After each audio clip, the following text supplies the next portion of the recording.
ನಾಯಕನ ಪಟ್ಟಣ ಪಂಚಾಯಿತಿ ಮೊದಲ ಚುನಾವಣೆ, ಮೊದಲ ಆಯ್ಕೆ.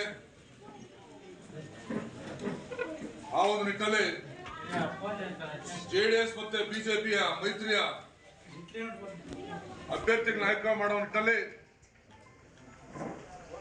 ಇವತ್ತು ದಿವಸ ಏನು ಇಲ್ಲಿ ನಡೆದಿದ್ದೀವಿ, ಇದರಲ್ಲಿ ಎನ್ಡಿಎ ಪಕ್ಷದ ಎಲ್ಲ ನಮ್ಮ ಪ್ರಮುಖ ನಾಯಕರುಗಳು, ಅಭ್ಯರ್ಥಿಗಳ ಆಕಾಂಕ್ಷಿಗಳು, ನನ್ನ ಗೌರವಾನ್ವಿತ ಮತದಾರರು, ಅಣ್ಣತಮ್ಮಂದರು, ಅಕ್ಕ ತಂಗಿಯರು, ಪುಟಾಣಿ ಮಕ್ಕಳಿಗೆ ಈ ಸಂದರ್ಭದಲ್ಲಿ ಶುಭ ಕೋರ್ತಾ 2023ರ ಒಂದು ಚುನಾವಣೆಯಲ್ಲಿ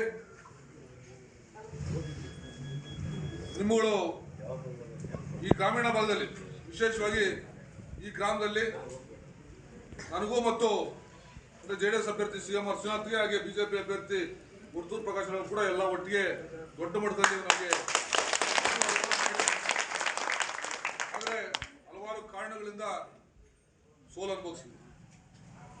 ತದನಂತರ ಮೈತ್ರಿಯ ಒಂದು ಘೋಷಣೆಯಿಂದ ಆದಂಥ ಚುನಾವಣೆಗಳೆಲ್ಲ ಕೂಡ ಮೈತ್ರಿ ಅಭ್ಯರ್ಥಿ ನಾವುಗಳೆಲ್ಲ ಓಟ್ ಹಾಕಿ ಗೆಲ್ಲಿಸ್ಕೊಂಡಿರೋದು ಕೂಡ ಅಷ್ಟೇ ಸತ್ಯ, ಅಷ್ಟೇ ಒಂದು ಶ್ರಮ ಕೂಡ ನೀವೆಲ್ಲ ಹಾಕಿದ್ವಿ. ಮುಂದುವರೆದು ಇವತ್ತು ನಮ್ಮಗಳ ಚುನಾವಣೆ ಎಲ್ಲ ಇದು, ನಿಮ್ಮಗಳದೇ ಚುನಾವಣೆ, ನಿಮ್ಮದೇ ಅಭ್ಯರ್ಥಿ, ನಿಮ್ಮದೇ ಆಯ್ಕೆ. ಆ ನಿಟ್ಟಿನಲ್ಲಿ ಪಟ್ಟಣ ಪಂಚಾಯತಿ ಚುನಾವಣೆ ಬಂದಿದೆ. ನಿಮ್ಮದೊಂದು 2 ಗ್ರಾಮದ ಸೇರಿ ಒಬ್ಬ ಅಭ್ಯರ್ಥಿನ ಆಯ್ಕೆ ಮಾಡ್ತಕ್ಕಂಥ ಕೆಲಸ ಆಗ್ತದೆ. ಇದರಲ್ಲಿ ನಮ್ಮಗಳ ಒಂದು ಆಯ್ಕೆ ಅಥವಾ ನಾವು ಘೋಷಣೆ ಮಾಡೋದಲ್ಲ, ಇದು ನೀವುಗಳೇ ಅಭ್ಯರ್ಥಿಗಳು ಯಾರು ಅನ್ನೋದನ್ನ ಇಲ್ಲಿ ಆಕಾಂಕ್ಷಿಗಳು ತಿಳಿಸ್ತಾರೆ.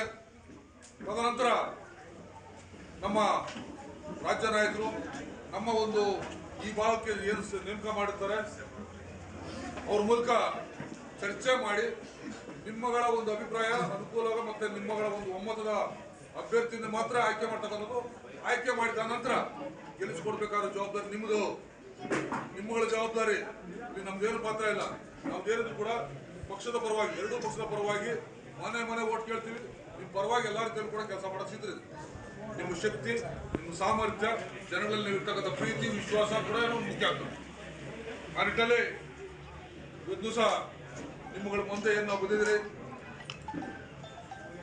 ಕಳೆದ ಚುನಾವಣೆಗಳಲ್ಲಿ ಬಿಜೆಪಿಯ ಸನ್ಮಾನ ಮುರ್ತೂರ್ ಪ್ರಕಾಶ್ ಅವಧಿಯಲ್ಲಿರ್ತಕ್ಕಂಥ ಕೆಲಸಗಳು, ಮಾಡಿರೋ ಕೆಲಸಗಳು, ತದನಂತರ ಜೆಡಿಎಸ್ ಪಕ್ಷದಲ್ಲಿ ನಮ್ಮ ಮುಖ್ಯಮಂತ್ರಿ, ಮಾಜಿ ಮುಖ್ಯಮಂತ್ರಿಗಳಾದ ಕುಮಾರಣ್ಣವರು ಮಾಡತಕ್ಕಂಥ ಕೆಲಸಗಳು, ನಿರಂತರವಾಗಿ 7-8 ವರ್ಷಗಳಿಂದ ನಿಮ್ಮ ಮನೆ ಮಗನಾಗಿ, ನಿಮ್ಮ ಅಣ್ಣತಮ್ಮನಾಗಿ, ನಿಮ್ಮ ಜೊತೆಯಾಗಿ ಕೆಲಸ ಮಾಡ್ತಕ್ಕಂಥ ನಾನು ಒಟ್ಟಾರೆಯಲ್ಲಿ ಮೈತ್ರಿ ಅಭ್ಯರ್ಥಿ ಗೆದ್ದು ಪಟ್ಟಣ ಪಂಚಾಯತಿಯಲ್ಲಿ ಈ ಭಾಗದಿಂದ ಜೆಡಿಎಸ್ ಬಿಜೆಪಿ ಮೈತ್ರಿ ಅಭ್ಯರ್ಥಿಯನ್ನು ನೀವು ಗೆಲುವು ಮಾಡೋದ್ರ ಜೊತೆಗೆ ಇಡೀ ಪಟ್ಟಣ ಪಂಚಾಯತಿಯಲ್ಲಿ 17 ಕ್ಷೇತ್ರ ಗೆದ್ದು ಪಟ್ಟಣ ಪಂಚಾಯತಿ ಜೆಡಿಎಸ್ ಮೈತ್ರಿ ಅಂದ್ರೆ NDA ಅಭ್ಯರ್ಥಿ ಆಗ್ತಿದ್ದು ನಮ್ಮ ಅಧ್ಯಕ್ಷರು ಉಪಾಧ್ಯಕ್ಷರು ಹಾಗೆ ತಿನ್ನಬೇಕು.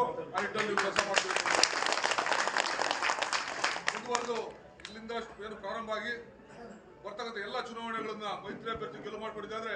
2028ಕ್ಕೆ ನೆನಪಿರಲಿ, 2028ಕ್ಕೆ ಏನೇ ಪ್ರಯತ್ನ ಮಾಡಿದ್ರು ಕೂಡ ಕಾಂಗ್ರೆಸ್ ಅಧಿಕಾರಕ್ಕೆ ಬರೋದಿಲ್ಲ.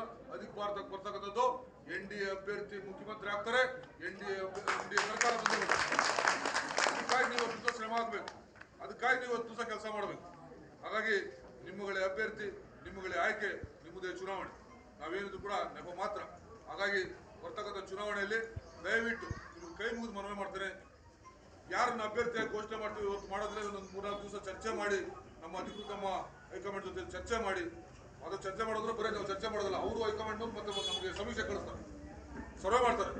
ಇವಾಗ ಇದು ಕೊಟ್ಟಿರೋಂಥ ಈ 3 ಅಭ್ಯರ್ಥಿಗಳು ಯಾರು ಸೂಕ್ತ, ಯಾರು ಸರಿಯಾಗಿದ್ದಾರೆ, ಯಾರು ಅಭ್ಯರ್ಥಿ ಸೂಕ್ತವಾದ ಅಭ್ಯರ್ಥಿ ಅಂತೇಳಿ ಅವರು ಸಮೀಕ್ಷೆ ಮಾಡಿ ವರದಿ ಕೊಟ್ಟಾದ್ಮೇಲೆ ನಾವು ಅಧಿಕೃತ ಆಲೋಚನೆ ಮಾಡ್ತೀವಿ.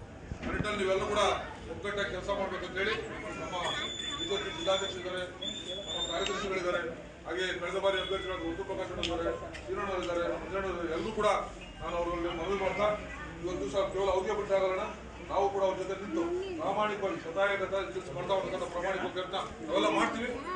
ನಿಮ್ಮ ಅಭ್ಯರ್ಥಿ ಗೆಲ್ಲಬೇಕು ಅನ್ನೋ ನಿಟ್ಟಿನಲ್ಲಿ ಈ ಭಾಗದಲ್ಲಿ ಬಂದು ನಮಗೆ ಒಂದು ಗೌರವಪೂರ್ವಕ ಸನ್ಮಾನ ಮಾಡಿ, ನಮ್ಗೆ ಸ್ವಾಗತ ಮಾಡಿ ಇವತ್ತು ಸಹ ನಿಮ್ಮ ಮುಂದೆ ಮಾತಾಡಲಿಕ್ಕೆ ಅವಕಾಶ ಮಾಡಿಕೊಡೋದು ನಮಗೆಲ್ಲರೂ ಕೂಡ ಮತ್ತೊಮ್ಮೆ ಧನ್ಯವಾದ ತಿಳಿಸ್ತಾ ಎಲ್ಲರಿಗೂ ಶುಭವಾಗಲಿ. ಅಭ್ಯರ್ಥಿ ಗೆಲುವು ಮಾಡೋ ನಿಟ್ಟಿನಲ್ಲಿ ನಿಮ್ಮ ಸಹಕಾರ ಇರಲಿ ಕೋರ್ತಾ ಮತ್ತೊಮ್ಮೆ ನಮಸ್ಕಾರ ತಿಳಿಸ್ತೇನೆ.